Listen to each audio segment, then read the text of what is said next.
Syederalun viral di media sosial. Video yang menampilkan pedagang tahu bulat mendadak kabur saat ada razia kendaraan bermotor di kawasan Jenderal Sudirman pada hari Sabtu dini hari 20 November 2022.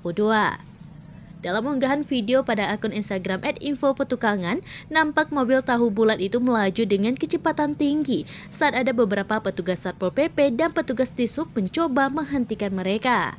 Diduga pedagang tahu bulat itu takut terkena razia hingga ia pun langsung nancap gas ngacir menghindari petugas.